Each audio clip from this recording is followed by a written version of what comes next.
Salam dan bahagia. Perkenalkan, saya Permika Rusadi Tampu Bolon. Pada aksi nyata kali ini saya mengambil topik menyebarkan pemahaman merdeka belajar yang sudah saya dapatkan selama saya mengikuti pelatihan pada platform Merdeka Mengajar. Di sini saya akan membagikan pengalaman saya dan pemahaman saya setelah mengikuti Merdeka Mengajar. Selamat menyaksikan, terima kasih. Pada topik yang pertama yaitu pemahaman gagasan dan prinsip pendidikan menurut Ki Hajar Dewantara. Dalam topik yang pertama ini terdapat 5 modul dalam Merdeka Belajar. Yang pertama, mengenali dan memahami diri sebagai pendidik. Yang kedua, mendidik dan mengajar. Yang ketiga, mendampingi murid dengan utuh dan menyeluruh.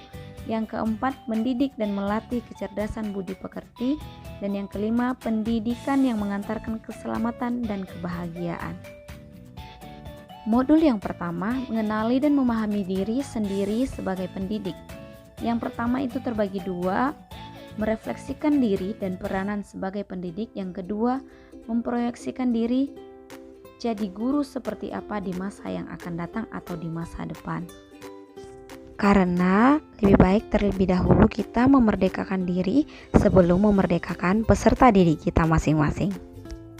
Menurut Bapak Ki Hajar Dewantara, manusia merdeka yaitu hidupnya bersandar pada kekuatan sendiri, baik lahir dan batin, tidak bergantung pada orang lain.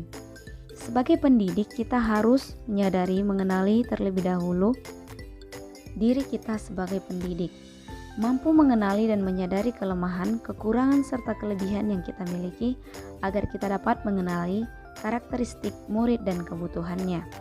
Oleh sebab itu, sangatlah penting peranan guru di dalam membentuk anak-anak. Sebab saat mengajar, guru sebenarnya sedang membentuk budaya masa depan lewat murid. Guru perlu adaptif terhadap perubahan yang terjadi di lingkungan siswa. Yang menjadi pertanyaan untuk pendidik adalah, apa peran saya sebagai guru? Menurut Ki Hajar Dewantara, anak-anak hidup dan tumbuh sesuai kodratnya sendiri. Pendidik hanyalah dapat merawat dan menuntut tumbuhnya kodrat itu. Yang artinya, guru sebagai penuntun, motivator, fasilitator, sekaligus penggerak ke arah transformasi pendidikan yang berpihak kepada murid. Peran guru sangatlah penting dalam pembentukan karakter dan pengembangan kompetensi murid sesuai dengan kodratnya. Ayah bunda, sebelumnya kita juga harus mengetahui apa sih itu yang menjadi kodrat anak. Yang menjadi kodrat anak adalah bermain. Jadi bagaimana guru mendesain pembelajaran dengan cara bermain, yang artinya pembelajaran yang menyenangkan yang dapat dilakukan oleh siswa belajar melalui bermain. Setelah kita mengetahui apa peran kita sebagai guru, yaitu sebagai fasilitator atau motivator, nah yang menjadi pertanyaan selanjutnya adalah, mau jadi guru seperti apa? Ki Hajar Dewantara menerapkan sistem Amung dengan slogan Ingarso Suntulodo, Ingarso Modio Mangunsukarso, dan Tutwuri Handayani, yaitu guru yang maju memiliki peta konsep dan rancangan pikiran yang jelas tentang gambaran dirinya yang ideal. Ketika kita memahami kekuatan dan kelemahan kita, maka kita tahu apa yang bisa dioptimalkan dan dari peranan kita sebagai guru bagi murid-murid kita atau peserta didik kita. Inilah hakikat guru yang mampu memerdekakan murid. Maka dari itu, bagaimanakah mendidik dan mengajar menurut Merdeka Belajar? Yang kedua yaitu mendidik dan mengajar.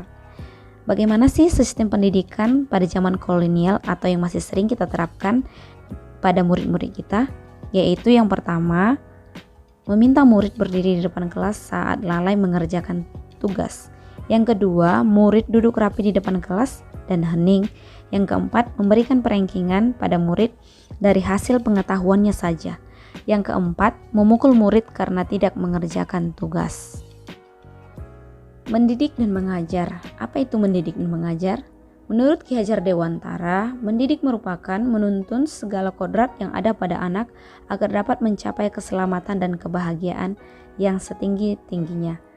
Sedangkan pengajaran adalah suatu cara menyampaikan ilmu atau manfaat bagi kehidupan anak baik secara lahir maupun batin. Sehingga dapat disimpulkan bahwa manusia merdeka perlu memiliki keterampilan pikiran dan bernalar yang baik yang membutuhkan proses sepanjang hayat.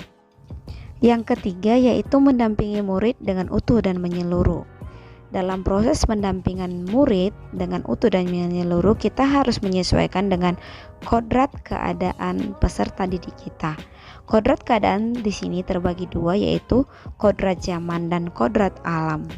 Di mana kodrat alam adalah yang berkaitan dengan sifat dan bentuk lingkungan anak berada dan hidup. Sedangkan kodrat zaman yaitu berkaitan dengan isi dan irama di mana anak lahir sesuai dengan zamannya. Dalam hal ini tidak ada individu yang sama karena zaman terus berkembang dan berubah. Zaman bergerak berubah secara dinamis. Menurut Ki Hajar Dewantara, dalam melakukan perubahan terpadu baik secara pribadi anak maupun masyarakat, hendaklah berdasarkan kodrat alam di mana anak berada dan kodrat zaman di mana anak berkembang sesuai dengan zamannya.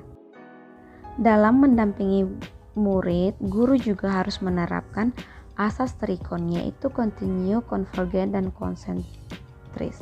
Asas trikon dianggap menjadi jawaban yang tepat untuk mewujudkan pembelajaran yang berpusat pada murid. Kontinu yaitu perkembangan yang dilakukan secara terus-menerus dengan tahap perencanaan yang disusun dengan baik.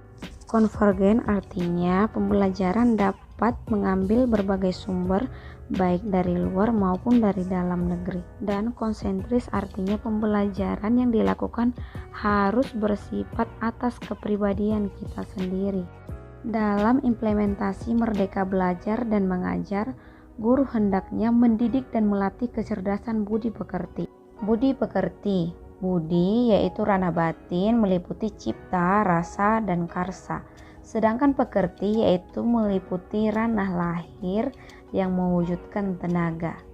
Jadi dapat kita simpulkan jiwa manusia merupakan hasil dari bersatunya gerak pikiran, perasaan, dan kehendak atau kemauan sehingga menimbulkan tenaga.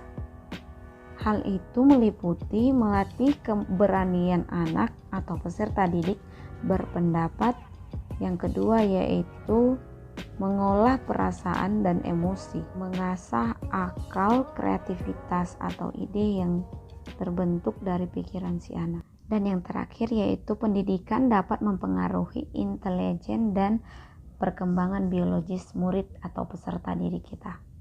Selanjutnya konsep konvergensi, yaitu transformasi pendidikan yang mengarahkan murid dapat berinteraksi dengan budaya lain tanpa kehilangan jati diri. Yang kelima atau yang terakhir yaitu pendidikan yang mengantarkan keselamatan dan kebahagiaan. Pendidik sejatinya seharusnya dapat mengantarkan muridnya untuk keselamatan dan kebahagiaannya di masa depan. Pendidik harus dapat membimbing dan mendampingi murid dalam proses pembelajaran, bukan hanya kecerdasan berpikir, akan tetapi secara tidak langsung berperan memperbaiki bangsa ini ke masa yang akan datang. Demikian saya sampaikan. Terima kasih ayah bunda bapak ibu sekalian.